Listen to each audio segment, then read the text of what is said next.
पंतप्रधान मोदींची हवाई दल प्रमुखांसोबत 40 मिनिटे चर्चा। पंतप्रधान मोदींची काल नौदल प्रमुखांसोबतही बैठक पार पडली। हवाई दलाच्या तयारीसंदर्भात चर्चा झाल्याची सूत्रांची माहिती।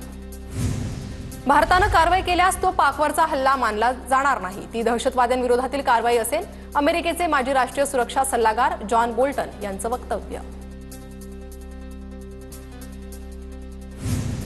पंजाबच्या अटारी बॉर्डर जवळील महुआ गावातल्या शेतात संशयास्पद वस्तू सापडली। ड्रग्ज तस्करी करणारे ड्रोन शेतात सापडल्याची स्थानिकांची माहिती। लष्कराच्या जवानांकडून सर्च ऑपरेशन सुरू। जर भारतानं सिंधू नदीचं पाणी थांबवलं तर किंवा हल्ला केला तर आम्ही अण्वस्त्रांनी प्रत्युत्तर देऊ, पाकिस्तानी राजदूताची धमकी। पाकिस्तान अपयशी राष्ट्र भारताला शांततेत जगू देणार नाही, पाकिस्तानला जोरदार प्रत्युत्तर देण्याची वेळ, असदुद्दीन ओवेसींचं वक्तव्य। पाक लष्कर प्रमुख असीम मुनीरनं पहलगाम हल्ल्याची योजना आखली। आयएसआयनं मनाई केली असतानाही मुनीरनं प्लॅन केला, पाकिस्तानचे माजी मेजर आदिल राजा यांचा मोठा आरोप। पाकिस्तानचा लष्कर प्रमुख असीम मुनीर बंकरमध्ये लपला, सूत्रांची माहिती। पहलगाम दहशतवादी हल्ल्याच्या कटात असीम मुनीरचं नाव, भारताच्या भीतीनं असीम मुनीर लपून बसल्याची चर्चा। पाकिस्तानच्या माजी पंतप्रधानांचं ट्विटर अकाउंट भारतात ब्लॉक, तर माजी परराष्ट्र मंत्री बिलावल भुट्टोचंही ट्विटर अकाउंट ब्लॉक। मोदी माझ्या आत्याचा मुलगा आहेत का की मी सांगितलेलं ऐकायला? भारत पाकिस्तान युद्ध झालं तर मी इंग्लंडला निघून जाईन, पत्रकाराच्या प्रश्नावर उत्तर देताना शेर अफजल खान मारवतची प्रतिक्रिया। अरबी समुद्रात भारतीय नौदलाच्या कवायती सुरू। अरबी समुद्रात जहाजांसाठी नेव्हिगेशन अलर्ट, पाकिस्तानच्या कुरापतींना उत्तर देण्यासाठी भारतीय नौदल सज्ज। पाक लष्कराकडून पीओकेमध्ये दहशतवाद्यांना प्रशिक्षण। पीओकेमधील नीलम व्हॅलीत पाकचं दहशतवाद्यांसाठी शिबिर। पाकिस्तानी लष्कराच्या कुरापती थांबेना, व्हिडिओ समोर। थेट हल्ला न करताही भारतानं शहबाज आणि मुनीरची झोप उडवली। पाकिस्तानवर थेट हल्ला न करता भारताकडून राजनैतिक दबाव, आयएमएफकडून येणारी मदत पुढे ढकलली जाऊ शकते, अशी शहबाज आणि मुनीरला भीती। अमृतसरमध्ये हेरगिरी करणाऱ्या 2 जणांना पंजाब पोलिसांकडून अटक। गोपनीय लष्करी माहिती पाकिस्तानला लीक केल्याचा आरोप। पलक शेर मसिया आणि सूरज मसिया या दोघांचाही पाकिस्तानी गुप्तचर संस्था आयएसआयशी संबंध उघड।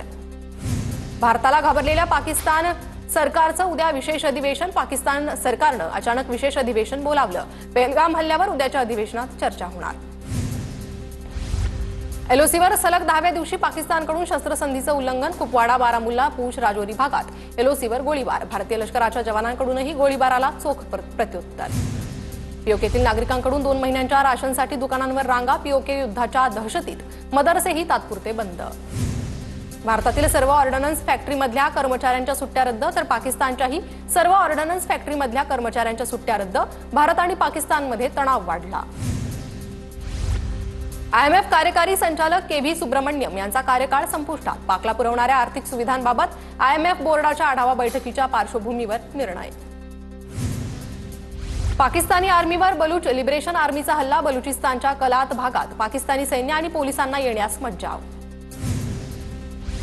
राजस्थानच्या श्रीगंगानगरमध्ये पाक बॉर्डरवर बीएसएफकडून पाक जवानाला अटक। पाकिस्तानी जवानाचा भारतीय सीमेत शिरण्याचा प्रयत्न।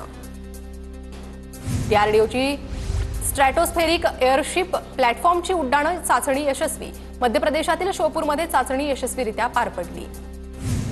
जम्मू काश्मीरच्या डोडा जिल्ह्यात व्हीपीएन सेवा वापरण्यास बंदी। राष्ट्रीय सुरक्षेसाठी व्हीपीएन म्हणजे व्हर्च्युअल प्रायव्हेट नेटवर्क सेवा वापरण्यावर बंदी।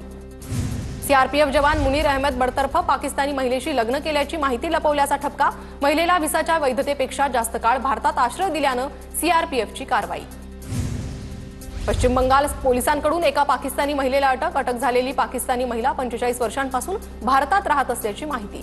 पाकिस्तानी महिला 1980 मध्ये टुरिस्ट व्हिसावर भारतात आली होती। भाजप सरकारनं इंदिरा गांधींचा इतिहास बघावा। मोदींनी पाकिस्तानचा काहीही बदला घेतलेला नाही, भाजपवाल्यांना फक्त विरोधकांचा बदला घेता येतो, राऊतांची टीका। पाकिस्तान विरोधात भूमिका घेण्यासाठी विशेष अधिवेशन बोलवा, काँग्रेसचे खासदार रवींद्र चव्हाणांची मागणी। शिवसेना पक्षाचं चिन्ह आणि नावाच्या याचिकेवर 1.5 वर्षांनी सुनावणी। सुप्रीम कोर्टात 7 तारखेला होणार सुनावणी। केंद्रीय निवडणूक आयोगानं दिलेल्या निर्णयाविरोधात दाखल होती याचिका। अहिल्यानगरच्या जामखेडमधील चौंडीत मंत्रिमंडळाच्या बैठकीची जोरदार तयारी। अहिल्यादेवी होळकर यांच्या त्रिशताब्दी जयंतीनिमित्त येत्या 6 तारखेला मंत्रिमंडळाची बैठक आयोजित। परभणीच्या पोखर्णीतून 2 दिवस चालणाऱ्या काँग्रेसच्या सद्भावना पदयात्रेला सुरुवात। पदयात्रेला प्रदेशाध्यक्ष हर्षवर्धन सपकाळ, सतेज पाटलांची उपस्थिती। आजचा 20 किलोमीटरचा प्रवास असणार। सरकार दिलेलं वचन पाळत नाही, सत्तेसाठी सर्व एकत्र, काँग्रेसची सद्भावना यात्रेतून हर्षवर्धन सपकाळ यांची सरकारवर टीका. राज्यातलं सरकार लाडक्या बहिणींसह सामाजिक न्याय विभागाचीही फसवणूक करतंय, शिरसाटांची टीका. तर अजित पवार अर्थ खातं उत्तम पद्धतीनं सांभाळतात, अजित पवार अर्थ खात्यात शिस्तीनं काम करतात, राऊतांची प्रतिक्रिया. जळगावमधील पवारांच्या राष्ट्रवादीतील नेत्यांचा दादांच्या राष्ट्रवादीत प्रवेश. ते सगळे नेते भाजपमध्ये येणार होते, पण अचानक तिकडे गेले, प्रोटोकॉलचा भंग केला, गिरीश महाजनांची अजित पवारांची टीका.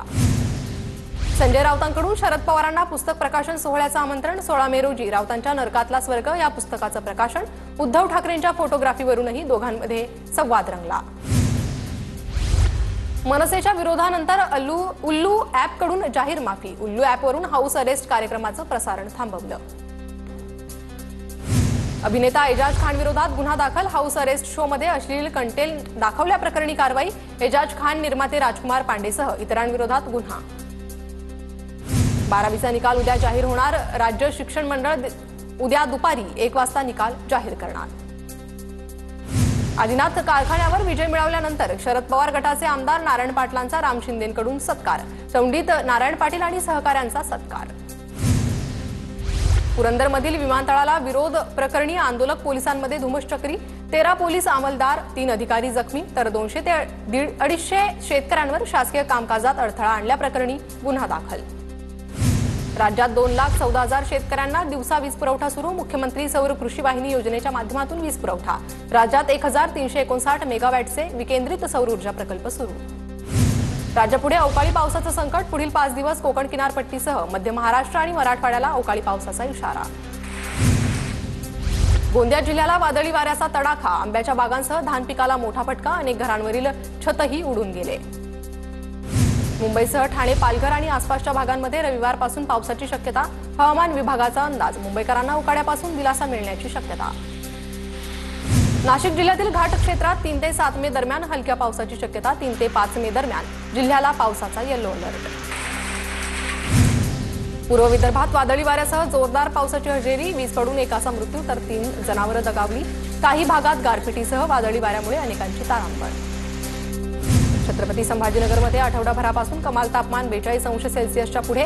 तापमानामुळे ताप, जुलाब, उलटी आणि सौम्य उष्माघाताच्या रुग्णांची संख्या वाढली. लहान मुलं, वृद्ध आणि गरोदर महिलांना विशेष काळजी घेण्याचा सल्ला. यवतमाळ जिल्ह्यातील सर्वच प्राथमिक आरोग्य केंद्रांमध्ये उष्माघात कक्ष तयार. नागरिकांना उष्माघातावर तत्काळ उपचार मिळावे यासाठी आरोग्य यंत्रणा सज्ज. वाढत्या तापमानामुळे अकोलेकर हैराण. अकोल्यात 44.3 अंश सेल्सिअस तापमानाची नोंद. दुपारच्या वेळी नागरिकांना घरातच राहण्याच्या सूचना. भीषण उन्हाळ्याच्या वाशिम जिल्ह्यातील पाणीसाठ्यांवर परिणाम. शेतकऱ्यांकडून पावसाळ्यापूर्वी गाळ उपसण्याचं काम सुरू. लासलगावमध्ये मेंढपाळांवर चारा आणि पाण्यासाठी गावोगावी भटकंतीची वेळ. ओढे, नाले आणि नद्या आटल्यानं पाण्याचा प्रश्न गंभीर. मेंढ्यांसाठी चारा आणि पाण्याची व्यवस्था करण्याची मागणी. गोदावरी नदी जलपर्णीच्या विळख्यात. नांदेड शहरातील घाण नदीपात्रात सोडल्यानं नदीचं पावित्र्य धोक्यात.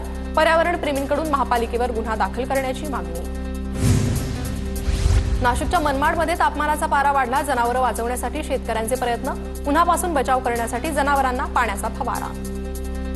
वाढत्या तापमानामुळे यवतमाळ जिल्ह्यातील निळोणा धरणातील पाणीसाठ्यात घट. शहरातील काही ठिकाणी 3 दिवस आड पाणी पुरवठा.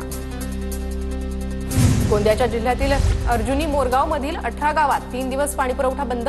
पाणीपुरवठा योजनेच्या विहिरीत पाणी पोहोचवणारा कालवा कोरडा ठाक पडल्यानं पाणी टंचाई. जळगावच्या जामनेरमधील गोगडी धरण कोरडं ठाक. धरणात केवळ 3% पाणी असल्याची माहिती. धरण कोरडं झाल्यानं पहूरपेठ, पहूर कसबे ग्रामस्थांच्या पाण्याचा प्रश्न गंभीर. बीडच्या गेवराईमध्ये हिमायत फाउंडेशननं लाटला निधी. पॅलेस्टाईन आणि गाझा भागातील नागरिकांसाठी मदतीच्या नावाखाली निधी लाटला. कुरेशी शाहरुखनं मदतीच्या नावानं निधी गोळा केल्याचं समोर. तर दहशतवाद विरोधी पथकाकडून गुन्हा दाखल. माजलगाव शहरात चोरीच्या घटनांमध्ये मोठी वाढ. आज पहाटे शहरातील हॉटेल आणि दुकानांमध्ये चोरी. घटना सीसीटीव्हीत कैद. जळगावच्या रावेरमधील सावदा गावात भीषण पाणी टंचाई. त्रस्त नागरिकांकडून नगरपरिषदेला निवेदन देत सुरळीत पाणी पुरवठ्याची मागणी. तापी नदी काठावरील अमृत योजनेच्या जॅकवेलची वस्त्रोद्योग मंत्री संजय सावकारे यांच्याकडून पाहणी. जॅकवेलच्या माध्यमातून भुसावळ शहराला पाणी पुरवठा होणार. रत्नागिरीमधील पतितपावन मंदिरात भजनाला मज्जाव केल्यानं वाद. शहरातील भजनी मंडळाकडून दिंडी काढून निषेध व्यक्त. येवला शहरात एका संशयित आरोपीकडून 4 तलवारी हस्तगत. शहरात तलवारीची विक्री होत असल्याचा संशय. नागपूरच्या इमामवाडा परिसरात शस्त्र बाळगणारे आरोपी जेरबंद, आरोपींकडून गावठी कट्टा आणि धारदार शस्त्र जप्त। रात्रीची गस्त घालताना पोलिसांना संशय आल्यानं झाडाझडती दरम्यान प्रकार उघडकीस। येवल्यातील कोळंबमधील आवारे वस्तीवर सशस्त्र दरोडा, मध्यरात्री 4 ते 5 अज्ञात दरोडेखोरांकडून घरातील महिला आणि पुरुषांना मारहाण, सोन्याच्या दागिन्यांसह 50,000ची रोकड लंपास, अधिक तपास सुरू। सोलापूर शहरात चेन स्नॅचिंग करणाऱ्या 2 चोरट्यांना अटक, 1,80,000चा मुद्देमाल जप्त, सोलापूर गुन्हे शाखेची कारवाई। जळगावच्या पाळधीजवळ राष्ट्रीय महामार्गावर ट्रक उलटली, ट्रकमधील पपयांचं नुकसान, अपघातात चालक गंभीर जखमी। नांदेडमध्ये धावत्या अजंता एक्सप्रेसमधून पडून 35 वर्ष इसमाचा मृत्यू, धर्माबाद ते करखेली दरम्यान चिकना शिवारातील घटना, मृत तरुण परभणी येथील रहिवासी। हिंगोलीतील संत नामदेव मार्केट यार्डात हळदीच्या वाहनांच्या रांगा, एप्रिल महिन्याच्या तुलनेत मे महिन्यात हळदीच्या भावात घसरण। जळगावच्या चोपडामध्ये महाराज स्वअभियानांतर्गत लाभार्थ्यांना कृषी साहित्याचं वाटप, यावेळी लोकप्रतिनिधींच्या हस्ते लाभार्थ्यांना विविध दाखले देखील देण्यात आले। वाशिम जिल्ह्यात शेतकऱ्यांकडून मशागतीच्या कामांना गती, कृषी विभागाकडून खरीप हंगामातील पेरणीचं नियोजन।